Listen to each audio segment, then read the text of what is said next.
With a proclivity to disrupt the status quo, Bishop T.D. Jakes is one of the most inspirational, influential, and treasured spiritual leaders of our time. He is globally recognized for his monumental influence from business to entertainment, reaching millions of people from all socioeconomic backgrounds, races, nationalities, and creeds. Senior pastor of the Potter's House, a global humanitarian organization, and 30,000-plus member megachurch, Bishop Jakes' brand and presence extend far beyond the doors of the church, spanning film, television, radio, podcast, self-titled talk show, education, award-winning music label, and publishing, including his most recent books, Crushing and Planted with a Purpose, which both unpack how God turns pressure into power. Please welcome T.D. Jakes to the summit. I'm delighted to be here with you today to share some thoughts that hopefully will illuminate and challenge and prepare you for the world and the times in which we are living in today. I'm going to be talking about the metrics of migrative thinking, the metrics of migrative thinking. If you're a leader like I am, you live and die over metrics. The data, the analysis, the information, the concepts inform our decisions and cause us to be able to make the kinds of decisions that lead us into more prosperity, more effectiveness, more souls if you're a pastor, more finances if you're a business person. But metrics are absolutely everything. The measurements whereby we evaluate what does success look like. And when we begin to look at those metrics determine whether we get raises or whether we hire people or whether we need more people or whether we open up another franchise, start another company, build another church. All of those metrics, that data is imperative that we examine them closely in order to be able to determine where we're going. So we're clear about the relevance of metrics. But then when I take the word migrative and add it to metrics, it becomes kind of foggy because migrative suggests that I have to move, that I have to change, that I have to think differently in order to be effective. And in order to think that kind of way, where am I going with this? Am I comfortable with the journey? Am I going outside of my element? Because most people with influence survive by living within their element, by staying in their zone, by doing what they do, by talking to people like them, who think like them, who vote like them, who dress like them, who walk like them, who talk like them. And they don't always feel so good about having to move someplace, because moving means I might be vulnerable, and moving means that I might not have the power and the influence that I have when I'm on my own turf. Let me cut to the chase and tell you how all this started for me. So I'm looking at the internet, and I make the mistake of looking at the comments, and I do that from time to time. And this particular day, this young man had gotten on my social media page and decided to, curse me out. And he pretty much cursed me out and told me I was out of touch with what was going on in his world. That he lived in the inner city, he lived in the hood, and I was a rich pastor in a nice house in an affluent neighborhood, and I had no clue what it was like to be him. And I was outraged when I read. I was livid. I wanted to defend myself immediately. I wanted to tell him that I grew up in a raggedy house in the hills of West Virginia on the corner of a cliff hanging off a rock with a dog named Pup. So I wanted to tell him that I grew up with no grass in my front yard and thought that only rich people had doorbells. I wanted to tell him that I knew what it was like to struggle, because I do. But because of the way in which I ingest and appropriate information, I backed off a minute and kept reading what he said, and I began to realize that maybe he really wasn't cursing me out like I thought he was. Maybe that's the way he talks.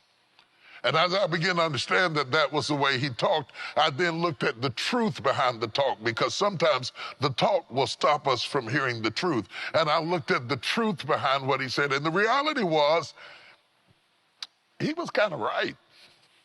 I hated to admit it, but he was kind of right.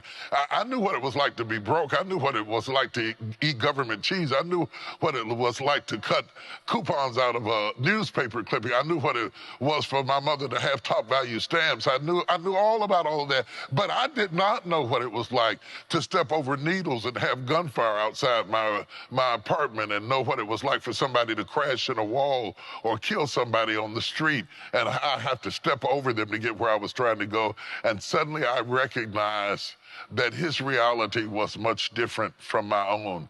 Even though we shared the same skin and the same ancestry and the same heritage, we did not share the same experience. And then I began to really analyze the fact that how we see the world is a reflection of our worldview and our past experiences. And I realize that those of us who are in leadership and positions of authority have the luxury of what I call willful blindness. That is to say, we are seldom required to think outside of our own orbit. We are seldom required to have to think about what the world looks like for somebody else. We have the benefit to choose to see or ignore those around us because we live within the cubicles of our own control. And in that controlled environment, we control the climate and the music that's played and the atmosphere and the height of the desk, and everything around us is a controlled environment, except we are living in a time that cannot be controlled. You cannot control a pandemic. You cannot control racial turbulence. You cannot control movements like Black Lives Matter that has swept all over the country, all over the globe. And even Black Lives Matter, the organization, can't control Black Lives Matter because people have taken it on and taken that title on, and it's taken on a life of its own. And all of a sudden, the question arises for those of us who are in any kind of leadership, whether you're running Forbes or a Fortune 100 company, or whether you're running an organization or a church, or whatever you are, you cannot afford to be ignorant of someone else's language. Because we're having global discussions, and because all of our businesses exist up under the reality that our truths are migrating, our stats are migrating, our world is migrating, our influence is migrating. You can't just assume that your client is you. If you own a restaurant, you can't design the menu around what you like to eat because your client may not like to eat what you like to eat. And so what do we do when we are making decisions that affect people we don't know, or offend people that we don't know, or alienate people that we don't know? Can we really afford to spend all of our resources on cleanup and inviting PR people in to do damage control over the blind spots that we have because we don't have migrative thinking? What occurred to me in that moment, as I listened to the young man talk, as I stepped past the way in which he talked, as I gravitated into a deeper understanding of reverse reflection and saw the world through his eyes, I understood what I looked like to him. I am not that. I am not what he accused me of. I do care about what's going on in his life.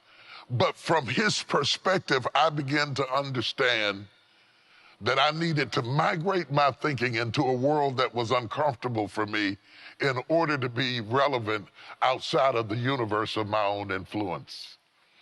And so over the next few moments, I want to challenge you to think outside of the box, because the box you're in is too small for the world you have. And I want to challenge you not only to think outside of the box in terms of creativity, and we hear that all the time. I want you to turn the box all the way around and think as if you were the other person, not just so that you might have empathy toward them, but so that you might prepare your future with them in mind. You cannot think like you and prepare your future with them in mind. Now, this is kind of easy for me to do because I'm a pastor, which means amongst speaking and preaching and teaching and ministering that I do counseling and marital counseling, and I'm used to being in rooms. I make a living breaking up fights. It means I'm a referee. Whenever a husband and a wife finally come into my office, they're in dire straits. They don't come in the early stages where it's easily fixed. They wait until all hell is breaking loose. And then as a last resort, on the way to the courthouse, they stop by my office because they read that Jesus walked on water and they think I ought to be able to raise their marriage from the dead. The truth of the matter is, I cannot raise marriages from the dead. But what I can do is interpret people who are talking over top of each other and not really hearing each other. What I can do is train the husband to think from his wife's perspective. What I can do is talk to the wife that she might begin to understand what that looks like and what that sounds like for him. Because when we begin to do that, we expand. We build influence. We form unlikely alliances. We gain an ability to connect with a global audience rather than a community of thought. And it is so easy to measure the metrics of your world. Give me your cell phone and I can show you the metrics of your world. Your whole world is shown in who you talk to. That's your world. That's your universe. It's right there in your contact list on your cell phone. That is your world, but your world is not the world. And how do we broaden our world in such a way that we're thinking in a way that we are prepared for this world that we cannot control, for a world filled with pandemics and economic crises, for a world filled with the fact that what goes on in Europe affects America, in a world that's filled with the fact that what goes on in the inner city ultimately affects the suburbs, in a world that challenges us to understand white folks and black folks and brown folks and yes, millennials. We have to understand them, and they have to understand boomers because we are better together than we are apart. That sounds really good to say, but like the couple who's arguing in my office, it is hard to get different types of people to come together because we come with the baggage of our background and our perspective and our viewpoints. And many of us lack the imagination or even the exposure to begin to understand that your background has informed you of a truth, but that a truth may not be the truth, and consequently you walk away with an absolute that is really an abstraction. And because your absolute is an abstraction, eventually somebody's going to challenge it in a picket, in a march, in a crisis, in a storm, and you're not going to know what to do because you never learned the language and the ability to measure yourself by your ability to migrate. We have IQ to understand our intellectual quotient. We measure that. We understand that. We hire by that. We get that really good. We have become more sophisticated and begin to understand that we must also evaluate the EQ, the emotional quotient, whereby people are able to stand up under stress and pressure. They might be intelligent, but are they going to fall apart on me? Are they going to collapse? Are they going to have an emotional breakdown? How strong are they EQ'd in order to be effective today? But we don't talk about AQ, which is adaptability quotient. How well can you adapt when you're outside of your environment? That adaptability quotient has a lot to do with how you survive for a long time and a long-term understanding of yourself. And it starts with leadership. We too must be adaptable enough to migrate in our thinking so that we are preparing for a world that we can't control and a world that we have not come from. And we must become empathetic, sympathetic, prepared, develop products, come into alignment with people who come from a different perspective. And so what I want to challenge you to do is to not think about it from the safety of what you call truth, to have the courage to forsake the plumb line of your past experiences and to migrate into an environment where you are not surrounded by the accoutrements of your own experience and come to a place where you have to think about things differently. I am challenging a woman to think like a man. I know this is hard. I'm challenging a man to think like a woman. I'm challenging a boomer to think like a millennial. I'm challenging the millennial to think like a boomer, because if you can do that, you are wiser and your decisions are smarter. And more importantly, they're more global. and you won't isolate yourself, and you won't become increasingly irrelevant because you have only designed a church, a company, a business, a life that only fits people who share your background. The world will not allow us to remain isolated. It requires that we become migrative in our thinking, and we have to practice to do that because we may not have ever had to do that before.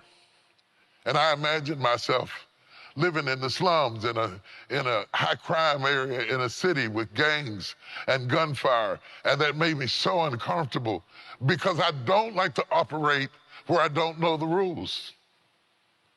The truth of the matter, as a person of color, we do really well wherever the floor is flat and the rules are clear. We do well. You put us on a basketball court and the floor is flat and the rules are clear, we do very well. You put us on a football field where the field is flat and the rules are clear, we do very well. But if you take us into an arena where the floor is not flat, where the floor has been skewed a particular way, we don't do very well, and the rules are not clear, we don't do very well. What we have to do is level the playing floor where every person can be heard regardless of their background and be valued and become appreciated like we did in the beginning of the virus. We suddenly had to notice people that we had not noticed before, like pizza delivery boys, like people who came by to bring groceries to us because we were shut in, like people who were cleaning up the hospitals at the risk of their lives, risking contracting the virus so that our loved ones could be taken care of. And all of a sudden we have gratitude for people who are slinging hamburgers across the counter to us in the hospital restaurant. And we're starting to be thankful and adore and appreciate people that we have ignored before because we've had to have migrative thinking. Coronavirus has forced us out of the box. And I am suggesting that you shouldn't have to be forced to get out of the box. As America has the most uncomfortable conversations it has ever had before, it is uncomfortable because we have the benefit of living in our silos. We read the press. We write the books we read. We choose the press we watch. We create this false reality and then complain about anybody that rises up against it. And all of a sudden we're in a conundrum because we can no longer silence the people we can't control. So we must learn how to migrate in our thinking so that we can become a more perfect union or a more perfect company or a more perfect marriage or a more perfect church. We have to hear everybody. I have been suggesting all across the country that CEOs who are on the cutting edge can no longer just talk to CEOs. When it comes to our community, for example, you have to talk to spiritual leaders because we're the gateway to the community. We are a trusted brand. Quite frankly, you're rich, but they don't trust you. They trust me. So if we're going to be able to make an impact on underserved communities, we have to bring people to the table that are quite different from us so that we get a 360 perspective of the whole thing. And you have to talk even when you're afraid that you might say the wrong thing. We have to run that risk. And we have to have elected officials at the table. And we have to have community leaders at the table. And these four people can lift the community. Not one without the other, but one because of the other. If you can build a demographic that is different from yourself and respect their perspectives, we can have a level playing floor and we can change the world. It reminds me of the four men in the Bible that carried the man who was sick of palsy. And they carried him to Jesus, and when they couldn't get in the door, they carried him up the wall. And when they got to the top of the wall, they climbed over on the roof. They cut a hole in the roof, and they lowered the man down into the finish line of being in the presence of the Lord. Those four prongs are corporate leadership, spiritual leadership, community leadership, and elected officials. We've never had to work together, but we better do it now. Because if we don't do it now, if unreasonable people do not find a way to migrate in their thinking and become broad in their perspective, then unreasonable people will take over the conversation, and we will all suffer the consequences of unreasonable people ruling in our silence. So I challenge you today to get out of your comfort zone. I challenge you to get out of the box. I challenge you to go to the next level. I challenge you to love enough and care enough and feel enough to be uncomfortable enough to stand shoulder to shoulder with somebody who's good at something completely different than what you're good at and make the connection so that we can lift those that are fallen and raise those that are hurting and create a level playing floor where the floor is level and the rules are clear. And if we can do that effectively, we can make a big difference in the world. We can make a big difference in our company. We can make a big difference in our lives. And so there are a couple of things I'm going to leave you with. I'm almost out of time. I want you to jot them down because this is your homework. This is where you begin to exercise and bring yourself beyond the privileged exemption of being able to ignore the things you can't control. That time is over. That's a privilege of being able to function within the vacuum of your own sociological construct. That's over for all of us. Rich and poor, black and white, brown, it's over for men and women. We have to meet in the center of the square or we're going to lose this wonderful idea of democracy, of independent thinking, of a society that we want, that it's worth handing to our children. We have to come together and connect, and we have to hear each other's perspective because all of us are standing on different sides of the elephant. That means none of us are lying. We're just reporting from our perspective. And I'm challenging you to play musical chairs with me and switch with me until you have my grade of thinking. Let me give you a couple of things. I want you to build a coalition that you can't control. Oh, gosh. That is, I want you to purposely put together a coalition of people around a dinner table, around an event that you can't control, that are completely different from you. And I want you to have a conversation where the amens don't come easy. I want you to have a conversation where it's a little bit uncomfortable and it's a little bit edgy. I want you to have a conversation where you are not the teacher. And most of us are always used to being the teacher. But I want you to come into the room as a student and to build a coalition that you can't control. That's number one. Number two, I want you to sit down at the table with someone who has a perspective that you can't teach. I want you to sit down at the table with somebody who has a perspective that you can't teach. By that, I mean, I want you to become a student where you're better at listening than you are at talking, where you're better at learning, where the objective is to understand, not to straighten out. Too many times our focus is, I know how to straighten this out. No, you don't even understand this. I want you to find a situation where you become a student again. Number three, the road to connectivity is to start with what connects you rather than what divides you. I want you to be in a situation where the whole objective is to take different types of people and find out what you have in common rather than to focus on where you have distinctions. Those three things are the beginning of the revolution, of the evolution, of the birthing, of the understanding, of the connectivity, of us coming together to become a more perfect union, a more perfect church, a more perfect world, a more perfect society, a more perfect humanity.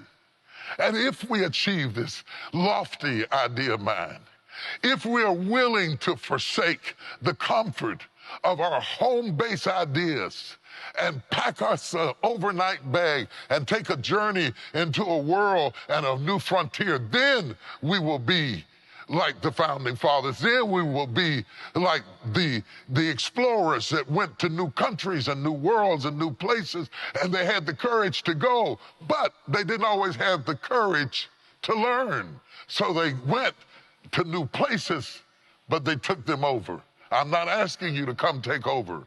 I'm asking you to come and do as Christ did and just sit where we sit and feel what we feel and know what we know and understand what we understand and dare to admit that you don't know what you don't know and that maybe the method was crude and the terminologies were acrimonious. But I finally had to conclude, in spite of his style and his technique and his vernacular, his message was right. I did not know what it was like to be him. And if I consider myself an intelligent person, the onus is on me to understand him rather than to sit back and demand that he understand a world that he's never been exposed to. As I close, you cannot be what you do not see. And you cannot change what you do not touch. And you cannot heal what you will not lay a hand on. So the only hope for our future, globally and nationally, the only hope for our communities, the only hope for our society is that we develop a new metric, that we start choosing people and hiring people and moving people up who have the liquidity of thought and the nimbleness of mind to have what I call migrative thinking. Are you ready for the challenge? Pack your bags. Get ready for the trip of a lifetime. On your mark, get set, go. Pack your bags. I'm ready to go. I'm so ready to go. If the bishop